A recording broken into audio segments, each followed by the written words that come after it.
Welcome back, Eagles fans, to another segment of Inside the Tape, brought to you by the Inside the Birds podcast network, where myself, Clay Harbor, former Philadelphia Eagles tight end, and Greg Cosell, the man, the myth, the legend, the guy that watches more film than anybody, talk about the previous week's game, and we dive into the next week's game and give you guys a little rundown. And we talk about what the tape says. This is called Inside the Tape. And there's no better person, I'm telling you, on this planet probably than Greg Cosell to talk about what you saw on the tape than him, because he watches more tape than everybody, not just the Eagles. He watches tape from all 32 teams in the NFL. I think he even watches some CFL tape, man. I don't know about Greg. Greg is always watching tape. Watch a lot of college tape, though, when the season ends. Yeah.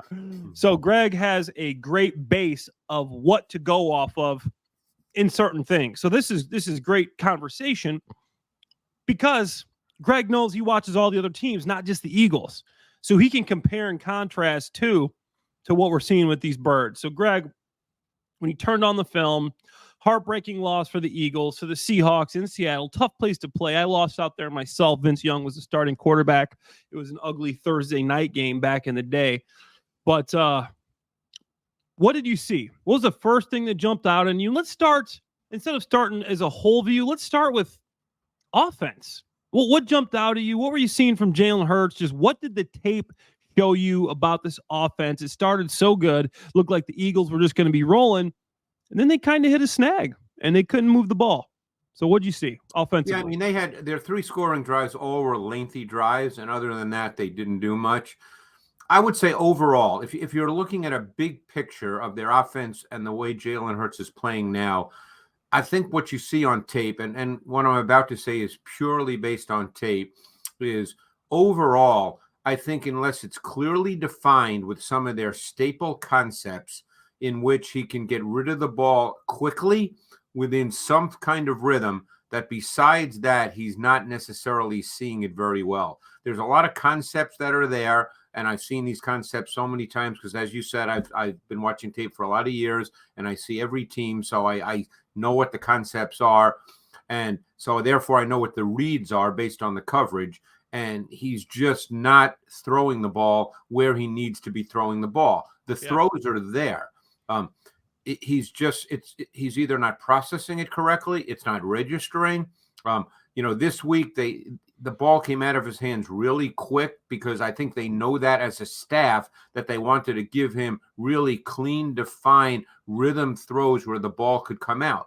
Now that's fine. And you know this, Clay, that's fine up to a point. But that's why you have 17 completions for 143 yards. In order to push the ball down the field, you need to be able to see a little more, process a little more, and work through progressions. And that's something right now that I don't believe Jalen Hurts, based on tape. This is all based on tape, by the way, because I know it's going to be easy for people to say, oh, you're crazy, blah, blah, blah. Based on tape, that's something right now that he's not seeing very well. Yeah, Greg, I'm with you. And I'm part of me just watching it. He doesn't seem like the same player in a lot of aspects from what we're used to see. And I feel like there's not as much success in the run pass option game. When they do throw those routes, the bubble screens, the quick slants, the run pass option stuff, I feel like the defense is kind of caught on a little bit. And, that I think that's one of the reasons they don't use motion as much is because they kind of relied on, instead of motion, we have a ton of different ways to beat you with this run pass option. We can run the ball here to the right. We can do a quarterback read. So you can run it, you can pull it, or you can throw the bubble or the slant. So many different options there. And sometimes it works for him, but sometimes it doesn't. And it hasn't been as efficient for whatever reason. I don't know if the decision-making isn't there, if defenses are catching on, but this is supposed to be an unstoppable play, this run pass option stuff, because whatever the defense lines up in, they're wrong. And they haven't been able to run that well. So without getting those extra plays, and Jalen, I'll be honest, Jalen, I don't know if he's still hurt, but he doesn't look as quick, as fast as he has in the past running the football. And you couple that with him not being able to move as well. And then, like you said, his decision-making hasn't been quick downfield. There's been some openings to where he typically gets the ball out in a specific amount of time, but now he's waiting too long and safeties are getting involved and lanes are closing, and there's a couple plays where he's leaving the pocket early when it doesn't seem like there was something to flush him. And where you going, man? There was nothing there. You got a great offensive line in front of you, so stay there and be comfortable, be confident.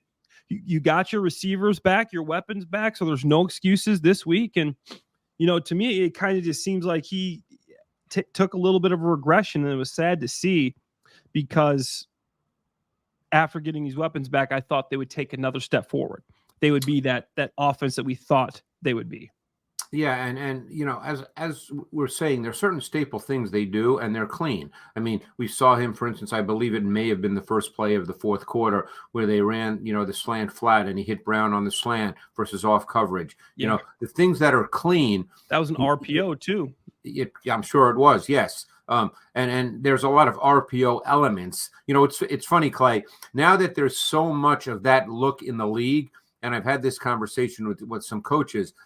Everything now looks like an RPO, but some coaches will tell you that some of it is and some of it isn't. But it all starts to look like an RPO now. But anyway, the play I want to point out, which is a great example, and this was 3rd and 7 with just over 2 minutes remaining in the fourth quarter. Hurts was in an empty set, okay? You made the point that he's leaving the pocket early. Yep. This play was really a microcosm of what we've seen a lot of, where he never planted his back foot. There was no pressure at all. And he had a throw to each side of the formation within the timing and structure of the play call. So, again, I don't know how they coach it, whether he wanted to look to his right, he had Smith on the slant, or whether they wanted him to look to his left, where he had a high-low concept to the field with Brown breaking wide open on the dig, but he left the pocket, ran to his right, and ended up throwing the ball away. And he's been very overreactive to what he perceives as pressure, which is not pressure by NFL standards.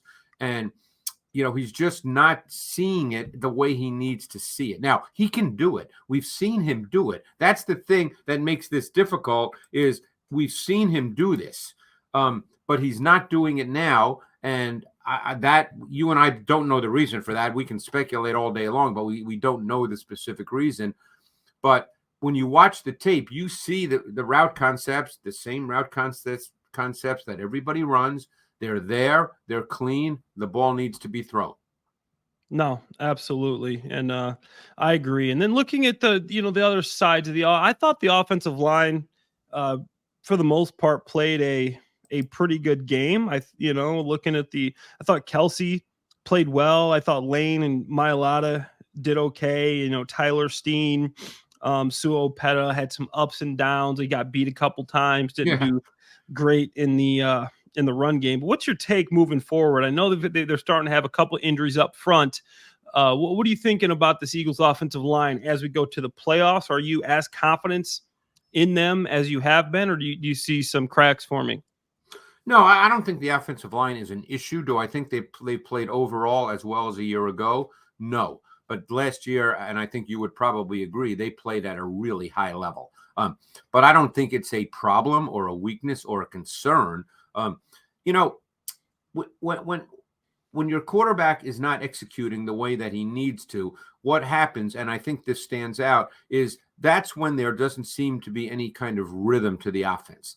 Because, and this is not an X and O point necessarily, but you and I both know that when you watch tape and you see a team that's rhythmic, like when you watch the 49ers offense, and they're just the example I thought of immediately, you almost feel like, hey, there's a rhythm. Everything seems to just flow in some kind of innate natural state.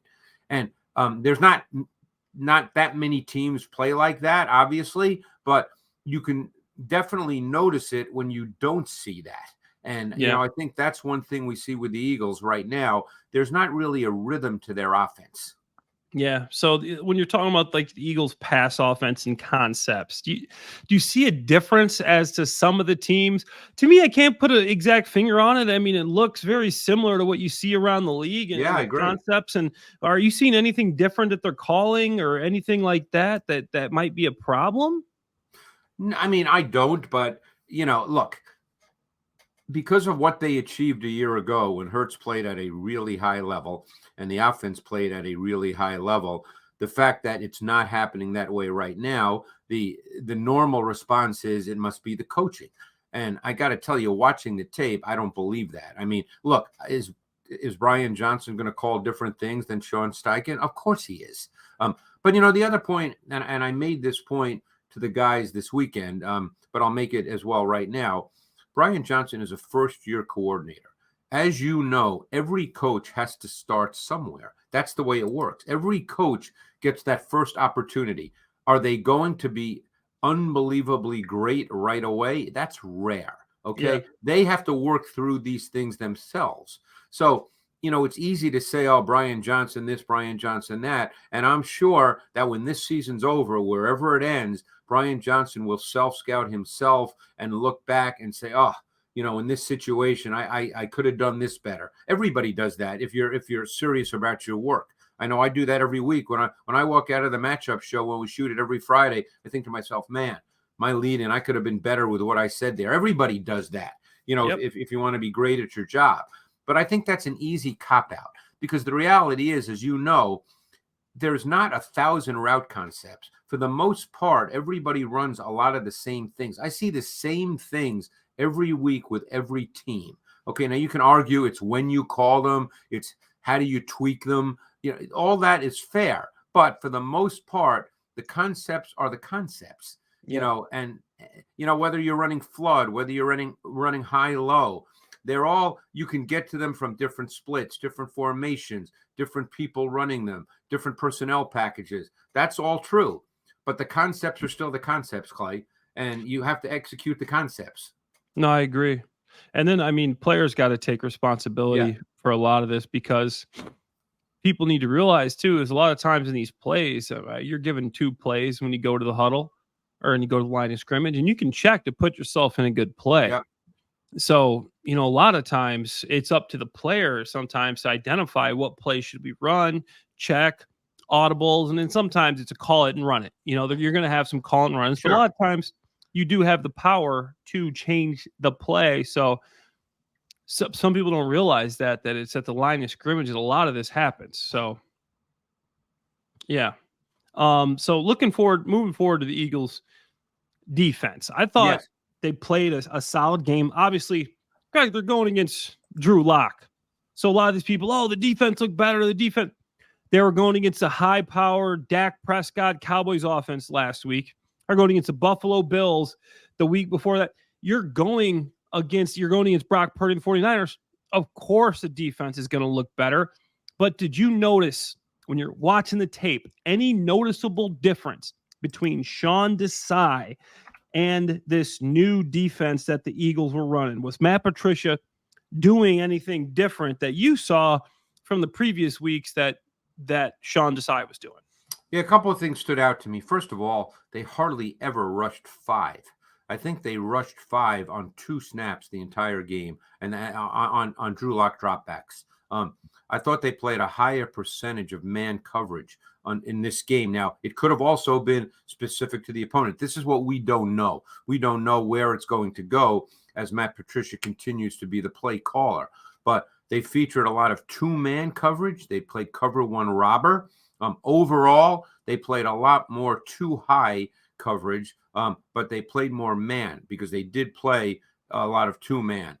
They didn't play that many snaps of cover 3. And they did not blitz, as I said. So it was really all based on their 4-man D-line pressure. I mean, if you go to that final drive, okay, the final drive was 10 plays by the Seahawks. The Eagles rushed 4 D linemen on all 10 of those plays, and they played predominantly man coverage concepts with 2-man and cover 1 robber being prevalent. And their pass rush with the 4 down linemen could not generate any pressure on Lock. And that's really been a microcosm of the last 5 or 6 games, Clay, as you know. They've not really been able to generate pressure, and their secondary can't really hold up. Yeah, no, I saw the same thing. And for the first 3.5 quarters, I thought they did do a nice job, but obviously I thought Drew Lock was missing open guys. So overall I thought the defense improved, but like you said, You're not seeing the pressure. And a part of me says, yeah, there's not that much pressure like there was last year No. because the Eagles aren't leading these games and you're unleashing Yeah. pass rushers.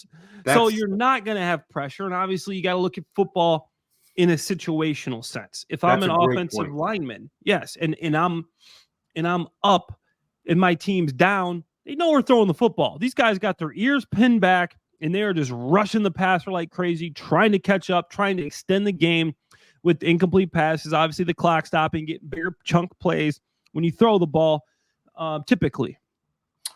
But when you're It's in great. these You make games, a great point. yeah, I mean, last year the Eagles were the highest scoring team in the second quarter in the NFL. So they would come out in the third quarter with relatively good sized leads for the most part. Maybe there were 2 or 3 games that wasn't the case, but overall they had leads, meaningful leads in the second half.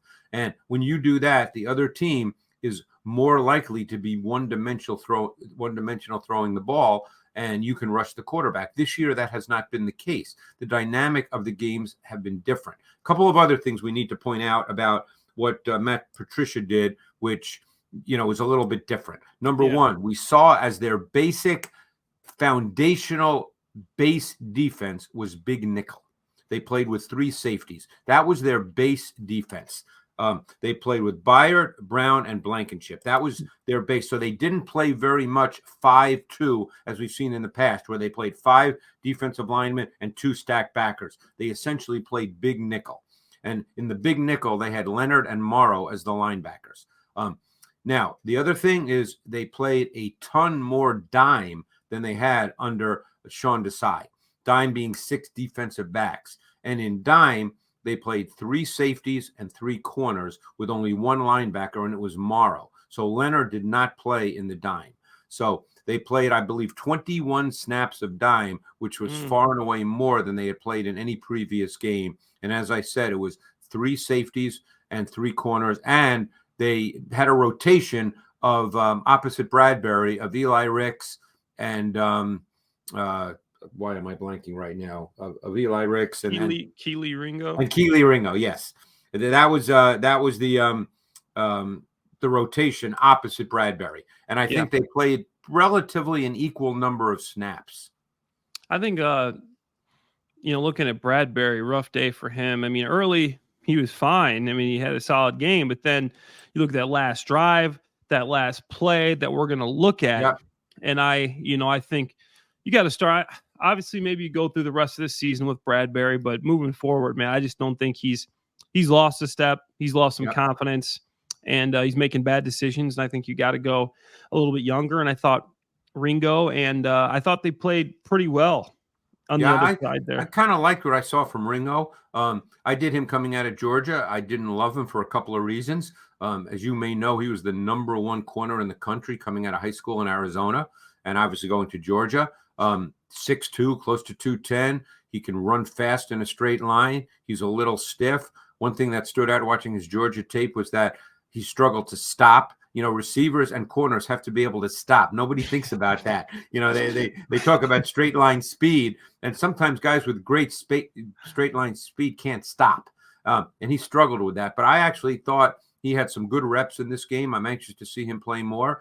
And I think your point about Bradbury is correct. I mean, you played long enough with a number of teams to know that it's not personal and it's not, let's not sing Kumbaya. But if you can't produce, then we're going to have to get somebody else out there that can. And, I'm not advocating anybody to be benched, but this has been a tough year for James Bradbury. He's over 30. He was never a true man corner to begin with. He was a very, very good zone corner in his earlier years in Carolina. But he's never been a man corner. He's never been fast. And he's not played well this year. And, I think this last game was just a continuation of the fact that he hasn't played at a necessary level to really be a starting corner in the league right now. And, look, they've got to win games now. I mean, look, I don't think they're going to fall on their face and lose all 3. But they've got to win some games. And they've got to feel good about going into the playoffs because they did clinch a playoff spot. And they have to decide what they're going to do with the corner position. Now, Slay, I assume, will be back, but he won't be back this week.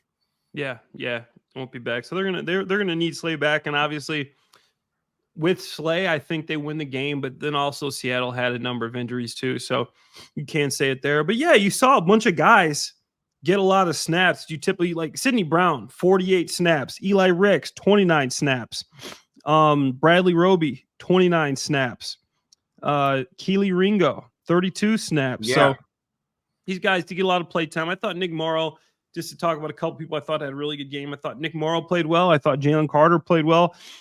Jordan Davis only had 25 snaps, but I thought when he was in there, he did well. And he is a dominant inside run defender. Yeah. Now they need to work on him this offseason with his pass rush, because every once in a while he can drive a guy back, but he doesn't really have an array of pass rush moves. He just tries to drive a center or a guard back into the pocket. He needs to work on some moves, but he has been really good this year as a dominant inside run defender. Yeah, just that bull rush. He needs to have a little change up off that. Yep. So wanted to ask you about the money down. What are you seeing on third down from the Eagles? Because obviously their third down defense isn't good. Is there anything that the Eagles are doing or aren't doing that is causing them to give up some of these big plays, like a 3rd and 10, I think they gave up. And you had the 2 3rd and 10s on that final drive. Both came against Bradbury. The one to Metcalf for 34 yards, and then of course the touchdown to Smith-Njigba for 29 yards. Both of those were 3rd and 10. Yep. This week they played, as I said, they played dime. They played dime pretty much on every third down. I think they're trying to figure out, whether how they want to play on third down. Do they want to play man? Do they want to play what kind of man? You can help you can help a corner who's struggling. Like, in other words, you wouldn't say Bradbury's a great man corner, obviously. Okay. And they rotated Ringo and Ricks at the other corner, and they're young players, both rookies, one a 4th round pick, one undrafted. So how do you help a corner? If you want to play man, you can play 2-man. 2-man does help a corner, as you know, because now a corner can feel that he can undercut routes, he can tailgate, he has help over the top, but if you do that, you're also saying we're only going to rush 4, and that's okay. That's basically what they did this week anyway. And then your 4-man rush has to get there to some degree. It has to impact the quarterback. It doesn't have to sack the quarterback, but it has to impact the quarterback, perhaps speed him up. But you can play 2-man if you want to play man coverage and you're not overly comfortable with your corners. Yeah. And I like how you said that, because typically when you're running that too high, you are only rushing 4. But I'm going to talk to you about this last play of the game. We're going to pull up the tape here, but I talking about the touchdown to Smith-Njigba? Yeah. Yeah. And single high, you don't blitz. You're only rushing 4, and you're leaving James Bradbury on an island, Greg. He's basically playing one-on-ones in training camp right there. Basically, Clay, he was playing 0-man the way they mapped it out. But you're only rushing 4. I know. So it looked like 0-man. What are you doubling DK? That's what I couldn't understand. You're playing man, but you have no safety over if you're not blitzing. They had Morrow, the linebacker, kind of cheat to the trip side. I don't know if he was meant to be part of a bracket on Metcalf, who I think, if you're going to pull it up, I believe Metcalf was number 2 to trips. And then they had Blankenship, who was the safety, and he was on the hash on the trips side, because Smith-Njigba was the boundary X, meaning he was the single receiver, the short side of the field on the back side of trips. Good. Because they were in a man concept, when Brown came down, because Brown's the safety up top to the boundary, I think Brown had the back man-to-man. I think Brown was man-to-man on the back. This is a man concept. And when he came down, they were obviously trying to disguise. But when he comes down, Clay, he's playing. This is a man concept. And look at Morrow. He comes, I think he's part of a bracket on Metcalf, who's number 2 to trips. Look where Blankenship is. He's on the hash opposite Smith-Njigba and Bradbury. And it ended up being 0-man for Bradbury with no help whatsoever on any vertical route. Yeah, I mean, that's exactly right. The way it played out. And so it looks like they're doubling somebody over here. I think that's Morrow, and I think he's looking to be a bracket on Metcalf, who's number 2 to trips down below. And obviously they're doing a little bit of disguise here with Reed on the other side. I mean, not much of a disguise because Sidney Brown kind of shoved it early, but he's on the opposite hash. He's in no position to help with Bradbury at all. And Brown has the back man-to-man. So Brown has Brown's the coming back down man to to play man. his man responsibility. You're in training camp. This is one-on-one drills. Correct. Okay. This is just one-on-one drills. And this is highly favored towards the offense here. And just at this situation, I just don't understand not having safety help, and Reed Blankenship's never going to get there. I mean, he's No. opposite hash. I mean, there's And no by the chance. way, he wouldn't get there even if he was just in the pure deep middle, because the Yeah. throw is truly to the sideline. Yeah. But you know, you're 100% right. This is an easy read for the quarterback. You always look when it's one-on-one with the boundary X like that, and you know, based on the rotation, there will not be help, Clay. You throw into the boundary X. I mean, Yeah. that's the way it works. You're not going anywhere else. And in fact, they ran a very similar play, I believe, on the first series, if I'm not mistaken, where he actually, I believe it was 3rd and 9 on the first series, and he ended up throwing it to Metcalf on a kind of a slant, and they only got 8 yards and they punted. But I believe it. I can't picture the entirety of the play right now, but I believe it was the same play, and then they came back to it here because they anticipated that they would get Smith Najigba one-on-one, and they're going to take that all day long. Yep. And I mean, he didn't even really give Bradbury a move, and I know Bradbury was saying he was playing for the sticks, but like he didn't even give you a move, bro. He just ran right past. Well, he was you. playing with hard inside leverage, so he was probably expecting an in-breaking route. Yeah. But that's, again, your point's a really good one. I mean, ultimately this became zero man, and there was no way that there was no way anybody could help Bradbury here. Yep. And then the other video before we move on to the Giants, The G-Men. I wanted to look at one more clip. And this is the other one I wanted to talk about, Greg. This is the Jalen Hurts interception. This is the last one. Last one. Yeah. So talk us through what, maybe. Well, what they do here, if you go back to the beginning, what happens here is they show kind of a muddied safety distribution right now, and it becomes single high. It becomes cover 3. And I think they even had a spy on Jalen, so it might have been 3 under 3 deep, but it became a cover, a cover 3 look. No, it's true cover 3. So Jalen probably sees it as he sees the safety rotation, and he feels he wants to go vertical to A.J. Brown, his best receiver. That's what he wants to do. Yeah, I mean, I think if he gets it out there, throws it a little quicker, makes a decision, it's not a terrible choice. But I mean, people would question in this situation, why are you throwing the ball vertically? Yeah. It's always easy to say someone else is open, but or the ball. I mean, people are going to look up top and they're going to say, look at Smith, and maybe you can make that throw. But he had already made his decision to throw it to Brown. Now, Love made it, he sees Love rotate into the middle, okay? Because you can see it here. Even from now this angle, you see him start to AJ. rotate in the middle. And he sees one high safety, Love in the middle. I got A.J. Brown one. And Love rotating away from Brown. Yeah. So Love, because you can see right there, Love starts to rotate away from Brown. He tries to keep him in the middle by looking down the middle, and Love makes a really, really good play. I mean, he covers a lot of ground, shows excellent range, and makes the interception. I mean, he felt like he had it's funny. People are complaining about that play, and obviously that's what people do because they lost. But how many times last year did he hit Brown on those kinds of plays for big plays? And no one complained about them last year because they worked. Yeah. And to go back to the first interception, I thought, I don't understand why you're going deep to Quez Watkins. He doesn't have a great, history of catching those deep contested routes.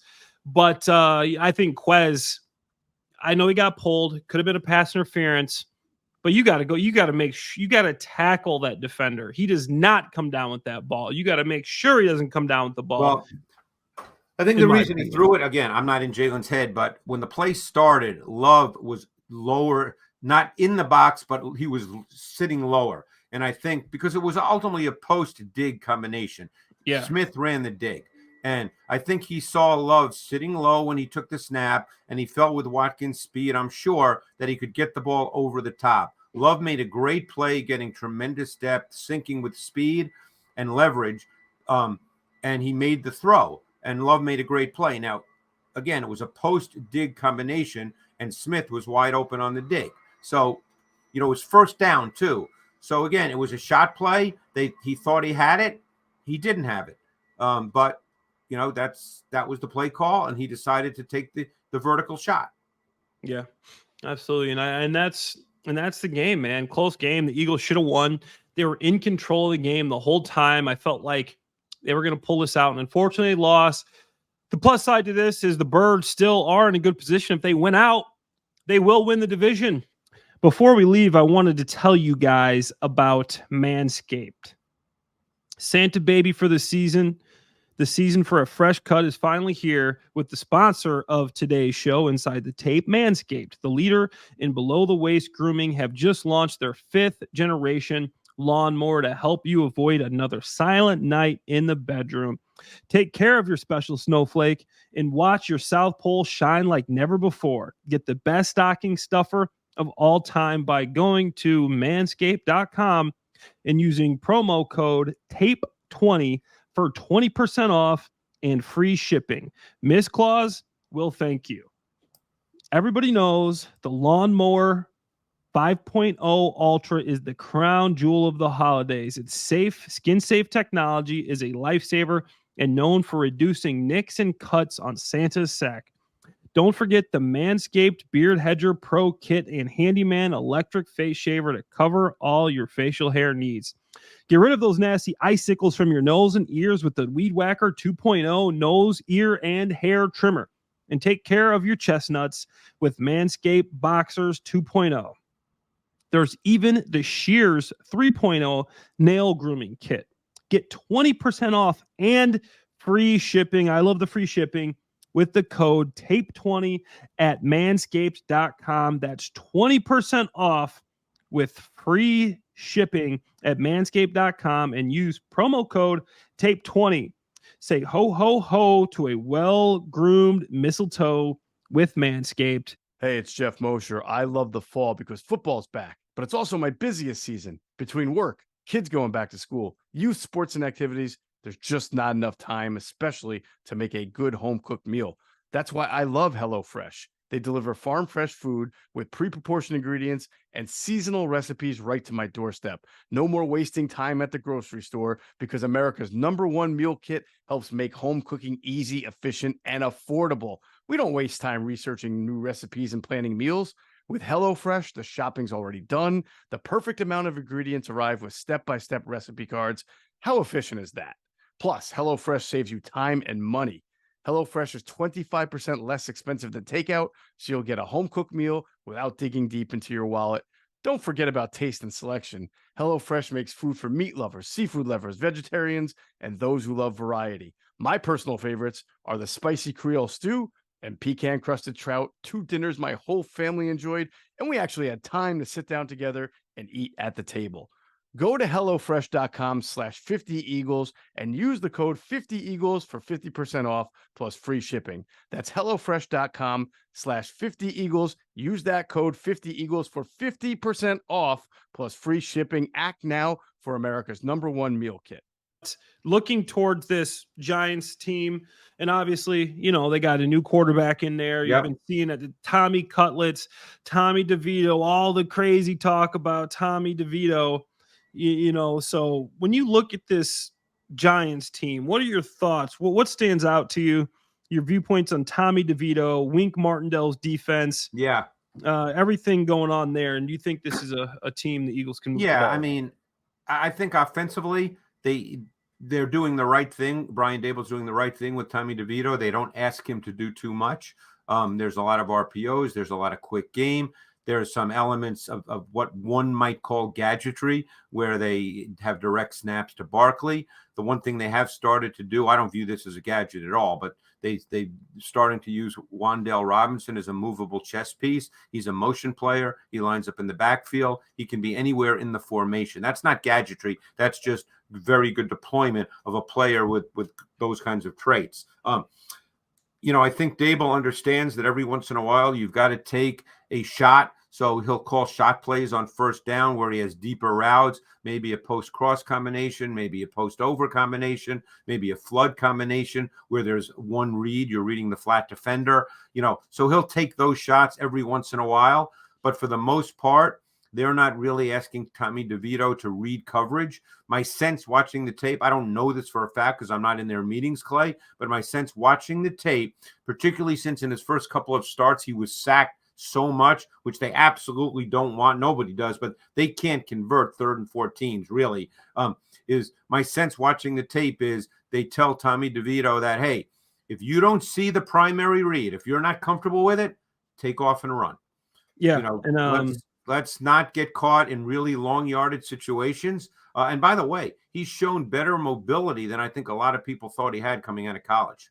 oh yeah, he's done a great job of running the football. And Yeah. you look back at last week, 7 sacks for 57 yards given That's up. the So killer for them. hopefully this will be a get-right game for the Eagles' defensive line and pass rush. You got to be able – this guy – they just gave up 7 sacks to the Saints last week. You got to be able to pressure this guy. Yep. But Brian Dable is good. He's a former coach of mine. He's good at putting his players in a position to be successful. He knows what Tommy DeVito can do, and he knows what he can't do, and he's not going to ask him to do too much, like you said. Puts him in a situation, one read and run. One read and run. He's not having him read out a complete defense and throw the ball all around the field. But if the Eagles can make him do that, then I think you can put him in a good situation. Obviously, we saw a little bit of Tyrod Taylor last week. But I think Tommy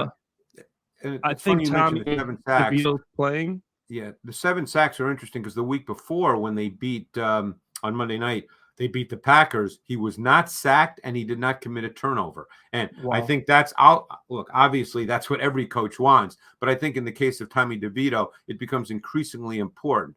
They can't live with 7 sacks. Very few can. But I think now that this happened again, they'll sort of reassess and realize that, you know what, this just can't happen. So we're gonna have you run. We're gonna, there'll be more RPOs. There'll be some zone reads. There'll be a lot of quarterback design runs, I think, in this game. And I think you'll see a lot of quick game throws. And he'll take a shot on first down here and there just to see if he can stretch that defense. Yeah, what's your thoughts on Kayvon Thibodeau and Dexter Lawrence? I mean, those are some guys that big names. Kayvon Thibodeau, 12 sacks, 11.5 sacks this year. This guy's been playing well. Do you think you foresee a problem for the Eagles? Lawrence to me is just, he's a freak. I think he's the problem. I've watched every Giant game on defense this year. I've seen all of Thibodeau's sacks. He's a secondary sacker, Clay. He doesn't win. He gets secondary sacks. He's not a great pass rusher. The sack numbers are going to tell people that, man, this guy can rush the quarterback, but he rarely wins early in the down. He's a late in the down secondary sacker. When other guys, sort of force the quarterback to move and he kind of cleans it up. But if you watch his tape, he's kind of straight line. He's not really bendy. He's not, as I said, he's not one of those guys, he's not up there with the really good pass rushers in the league who can win early and quick. But they play a lot of nickel. They have the rookie corner in Deonte Banks, who at times has matched up to the opponent's number 1 receiver this year. That's something to look for in this game, Clay. Will he match up to A.J. Brown? My sense is he will, because Adoree Jackson is the other corner and he's small. So it would not surprise me to see Deonte Banks, who's got really good size for a corner, match up to A.J. Brown. Yeah, I think this could be a good opportunity, though, for the Eagles, not only offense or defense, but offense to get back on track. Yeah. And Greg, now to finish up, what do you think the main things the Eagles need to fix going from last week with the Seahawks moving forward to, the Giants to get a W on Christmas Day is? Well, defensively, Clay, we don't know enough about the defense under Matt Patricia. It was one game. We don't know if that was specific to the opponent. We don't know if this is going to be his MO or his template. So we don't know exactly how they're going to play the Giants. Clearly, the Giants on the perimeter do not have the weapons that the Seahawks have. So, it may not be a case where they're burned on the outside.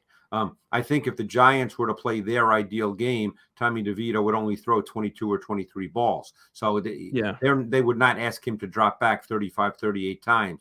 Now, we haven't mentioned Saquon Barkley. I think he's an explosive back, but I don't think he's a sustaining back. And I think it's important that you make sure that you do not give up the long run to him. But again, just speaking generally about the defense, we don't know yet. Offensively, everybody says they want to see them run the ball more. That's all well and good. The Giants do have some good players up front. I think their linebackers are good against the run. This past week, Sean Robinson was a beast against the run, and he's been in the league a long time and doing it. We know about Dexter Lawrence. Okereke and McFadden are good players. So, it's not so easy just to say run the ball. I hate to be cliched, Clay, but sometimes I feel like with Jalen Hurts, it's just about executing things at a higher level. It's there for him. It just needs to be executed at a higher level.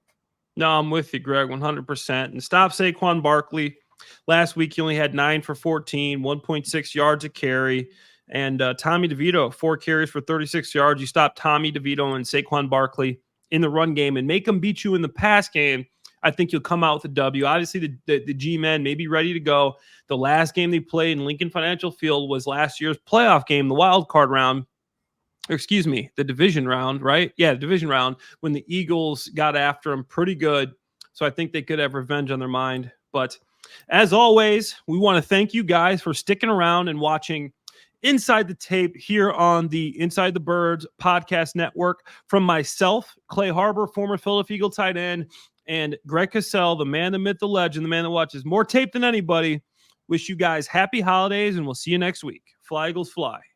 Be sure to check out our friends at phlsportsnation.com. They're enhancing the fans' experience with their coverage of all Philadelphia sports teams. For the fan, by the fan is their motto. So make sure you check them out at phlsportsnation.com and on Twitter at phlsportsnation.